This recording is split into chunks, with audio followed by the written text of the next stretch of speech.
How's it going, everyone? This is Kevin. Today I want to bring along with me to talk about the 3 best decisions that I've made to become more efficient with my content creation. So let's jump right into it.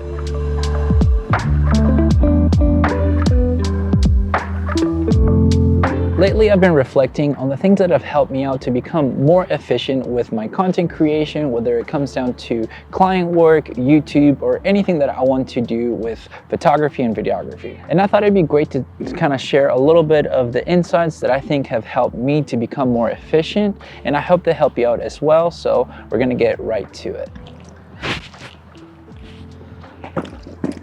So the first thing that I want to cover is condensing your gear for what's essential. For me personally, I have condensed my gear enough where I don't have to overthink what I'm going to bring to every shoot, and just to make sure that I'm creating consistently and efficiently with just the right gear and not having to overthink it every single time that I'm going to go out to create anything. So whether it's for YouTube, for client work, or anything that I want to create, having condensed my gear down to just the essentials has helped me out to become more efficient, to not waste any time whenever it comes down to any of my creations. Because for me, being efficiently fast with good quality is something that I really value. See, having too many options, I feel like sometimes hinders our, thought process to be able to create the best that we can.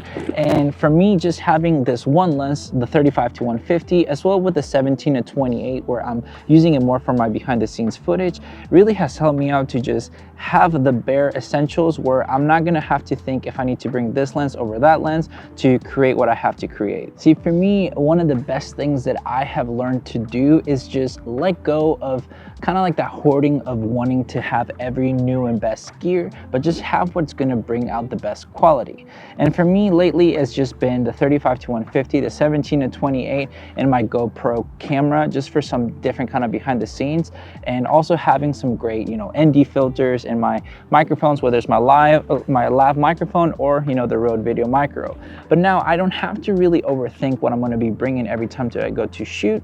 So that has helped me become more efficient when I'm out here just creating these videos, to not take too much time and be able to bring out the best of the best every single time that I'm trying to create anything for myself or for others. So my recommendation is to figure out what that gear will be and then just stick with it, because you want to be efficiently fast so that you don't miss a beat and you can create more often than not, and it'll help you out with anything that you want to do. And the second thing will be just to focus on your goals and get rid of the noise. And what I mean by that is simply people tend to want to intervene and are sadly kind of selfish, whether we like to believe that they're not.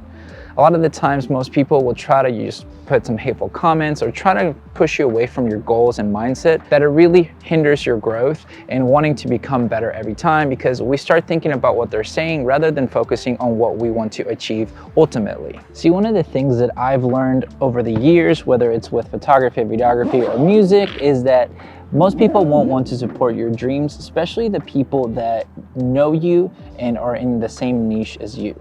And I'm not talking about, your mom or dad or kind of best friends that they won't support you, because more than likely they will, but they're not in your niche. I'm talking about the other photographer in your community, the same of other people that might be videographers that want to break out the same way that you are, that in your hometown. Most of those people really won't care to support you because, well, they see you as competition, sadly. And the thing is, even though that they see you as a competition, in reality, you should be a community, and most people won't see that, because how I've learned and I've noticed is that most of them will get threatened by you because they just want to believe that because you're from the same town, you both should have the same, outcomes or whatever. But at the end of the day, everybody's going to be different with their goals and what they want to achieve. And once they kind of realize that, you can build that community.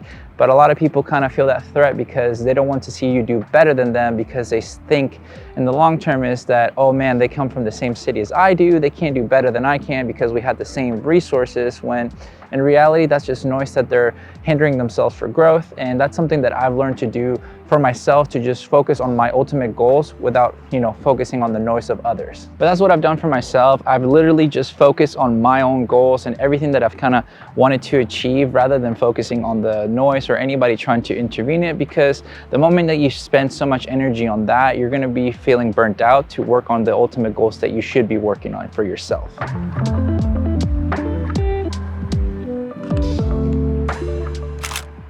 Yeah, because it doesn't look that good with that background. It looks better with the sun, but it is what it is. There you go. He moved those hands up and down. I put my hands up and down. I put my hands up and down. It's good enough, good enough. And finally, the last and third thing is push yourself to create the content that makes you happy. Ever since I focused on creating the content that I want to create and that brings me joy, I've become more efficient and more consistent. What I believe is the person that shows up the most and is consistent throughout is the person that succeeds the best. Most people tend to give up on their goals rather quick than others, and then they go, man, I wish I could have been like that person. Look, they made it overnight, success or whatever. Instead of focusing on showing up every time, and what helps you do that is creating the content that you're truly happy to make. See, I notice that most people tend to focus on the numbers, and obviously there's a reason too, and it's fine. Like, I focus on numbers to a certain degree, but when you obsess so much over it, you start focusing on creating content that you're not really passionate about, and it might get you those numbers and, you know, views, subs and likes, but it only gets you so far. This is the reason why I hear a lot of content creators that just get burnt out into creating content because they create something that they just don't enjoy anymore, and you can only play that persona for so long that showing up consistently is not going to happen long form. I've seen it with creators that are as big as, I'm not the biggest fan of them, but like Logan Paul, for example. He even talked about how he used to have to play that persona, being like, oh my gosh, oh, very intensity. And that wasn't really him. And now when he does his nice little podcast, he enjoys them so much that he's like, I could do this daily and not think of it as work, which is what you want to ultimately do. But that's what you hear from most big creators, that they always say, you know, follow what you're passionate about, and whether you're big or small, it doesn't matter. I mean, you're gonna create the content that you want to create. But for me, becoming passionate into creating the videos that I truly want to create has made me become more committed to just being efficient every single time, rather than, you know, maybe put in that persona and then you just don't really show up every time, and then that consistency dies out.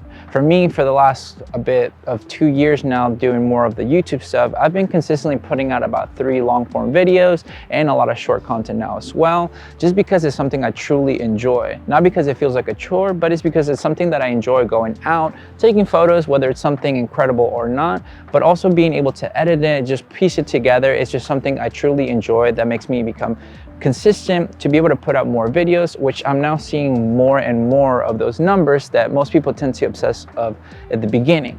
So if you kind of focus more on what you're enjoying, you won't focus so much on the numbers, but in reality, the numbers will kind of start pulling through because you're showing up every single day. But now, don't get me wrong, experiment, figure out what you like. I'm not saying that you should already pick your niche, because more than likely, like myself, is you'll start with, you know, a lot of different ideas, seeing what you truly enjoy, and then stick with that niche, because then you'll enjoy it. And don't be afraid to keep experimenting, because as human beings, we like to, you know, change up our routines as much as sometimes we would like to find the consistency of it. So find what you truly enjoy, and don't be scared to just try out new and different things, because at the end of the day, you want to be able to have a variety that you can move up on but be consistent with. And that's something that I've enjoyed myself with making these videos, that it doesn't necessarily have to be just gear related sometimes, or if it's just, I don't know, some sort of a review or tutorial, but just going out and about to create my content that I enjoy, because I know I'm going to show up every single day. And that's what I truly just try to tell people to do, because I think it's going to help them out in the long haul. And that's pretty much my, you know, tips when it comes down to this. Just having these 3 little tips, I guess, hopefully will help you out to become efficient, show up every day, focus on yourself, and, you know, have the gear that is beneficial to you, because sometimes we tend to obsess when it comes down to gear, and it's easier said than done because we don't want to have that FOMO. But I think overall, if you follow this, I think you'll become a better and more efficient content creator. But with all that said and done, guys, thank you so much for watching this video. Make sure to like and subscribe, share this video with a friend. I'll catch you guys in the next one. See ya.